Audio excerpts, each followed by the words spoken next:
So hello, what's up mga kagwap? Isang maganda at mapagpalang araw para sa ating lahat. So for today's video natin ngayon mga tropa ay araw ng loadingan ngayon. At syempre ipapakita ko sa inyo yung dream loop na ipagagawa natin ngayon mga tropa. So kung gusto nyo mapanood dyan, hali kayo, panuurin na natin ito, baka panuurin pa ng iba. Let's get it on!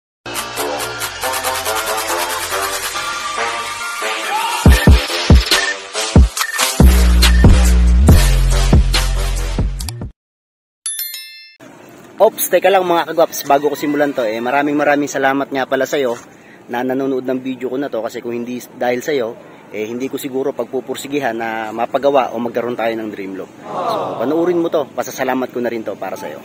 Yo, what's up mga kagwaps? Eto, nandito tayo ngayon sa harap ng loft natin at eto, nagdatingan na yung mga ibon natin dito. So, hindi ko na na-video pagpaparonda ko mamaya, araw ng Biyernes.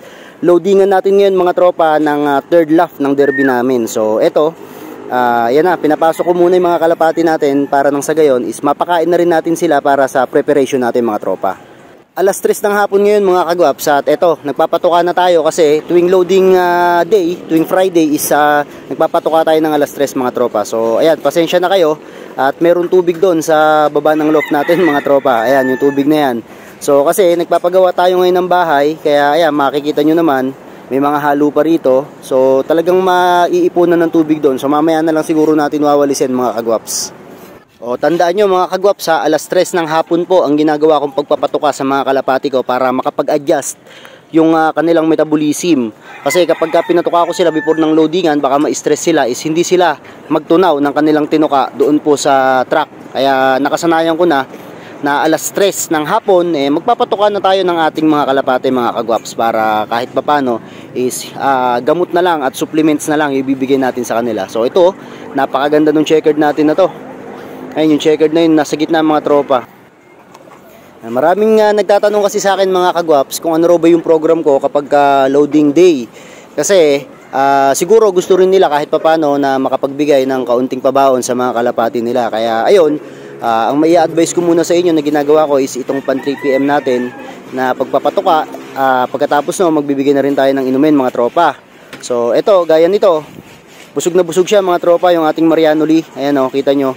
So ilang oras pa bago loadingan, 5 PM loadingan. So makakapag-metabolize na yan mga tropa o magtutunaw na yan nung kanyang mga kinain. So after nun, magbibigay na tayo ng mga supplement gaya ng Power Wing. Ayan, yung mga pabaon natin, Ideal Pill, syempre magbigay din tayo kahit isa lang. So ituturo ko naman sa inyo kung ano ba yung mga binibigay natin pa Friday. O, ito naman mga tropa, yung isa sa pinakamalupit kong kalapati ngayon, yung ating pakitongo na Vandenbroek na talaga namang napakaganda at live pa to sa club mga tropa. So hawakan natin para maipakita ko rin sa inyo yung itsura nitong kalapati na to dahil sobrang kinis nito mga kagwaps. Ayan, so yung kapatid niya, yung tiningting, dalawa silang magaling kaso lang natingting yung kapatid niya, kaya siya na lang yung natira ngayon. So di bale, lumilipad naman siya ngayon at tingnan natin kung kakayanin niya mga tropa. So ito yung Mariano Lee natin, pinapasok ko na dito sa Widowwood. Isang idea pa sa inyo, kapag meron kayong Widowwood mga tropa, ilagay nyo yung kalapati nyo sa Widowwood at lagyan natin ng isang gwapong kapares mga tropa para kahit papano is ma-motivate yung hen na mayroong naghihintay sa kanyang kapares niya. Kapag inihagi siya sa club mga tropa, magdidire-diretso yan na uuwi papunta sa inyo. Kaya ayun, marami na po yung nasasabi ni Kuya Gwaps na pwede nyo gawin, kasi yung pagtotos lang nung una is kailangan din natin yon, yung half toss, tapos saka natin i-apply itong mga ginagawa natin sa loop mga tropa. So may papakita pa ako sa inyo na isa pang live na ibon. Yan, so ito mga tropa, bali voice over ko na lang to. At kita nyo naman, hindi ako nagsasalita pero naririnig nyo yung boses ko. Ayan, di bumubukay bibig ko sa video. So ito mga tropa, malaking kalapati to, at kung mapapansin nyo yung size ng ibon is talagang bulto yung katawan. And then, ayan, hinihimay ko mga tropa yung kanyang mga pakpak at tinitingnan ko kung wala bang nalalagas.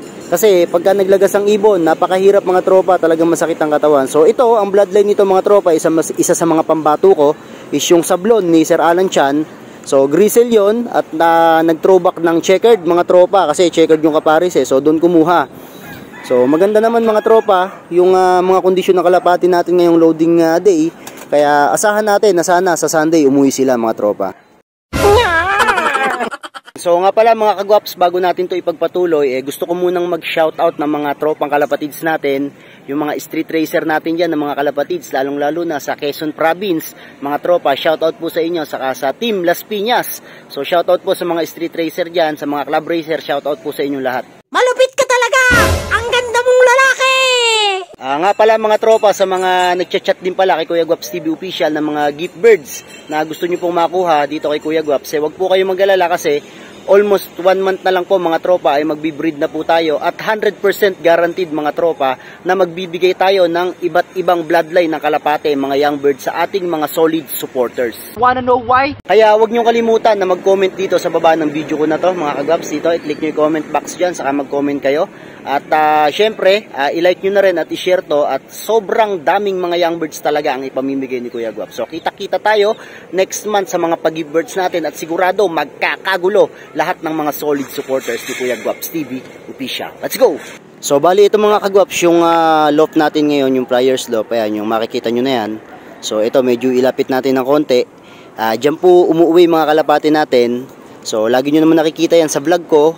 Medyo mahal din yung inabot ng loft na yan. At doon natin siya ililipat mga tropa.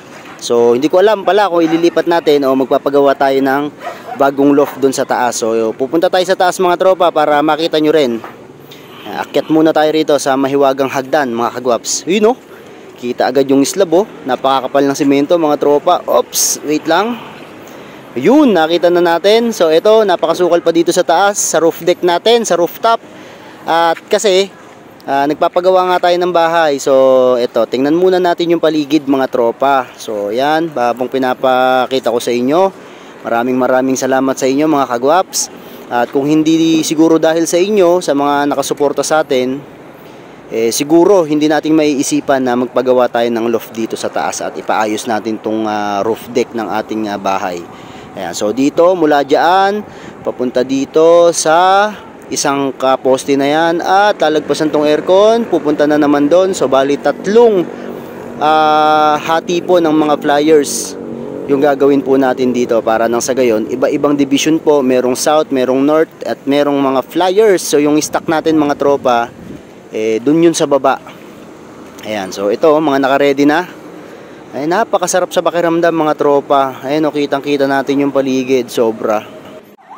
So, abangan ninyo mga kagwaps kasi nalalapit na po yung paggawa natin sa loft natin dito sa taas ng ating bahay mga tropa. Patatanggal natin lahat ng dumi na yan. At dito po tayo magpapaayos ng ating dream loft mga kagwaps. So okay na rin mga kagwaps, ayos na. Nakita na natin yung taas, yung pwesto ng pagpupwestohan ng dream loft natin. So ito, ayos na rin yung ating mga ibon, loadingan na lang. So dito ko natatapusin to mga kagwaps. Bye!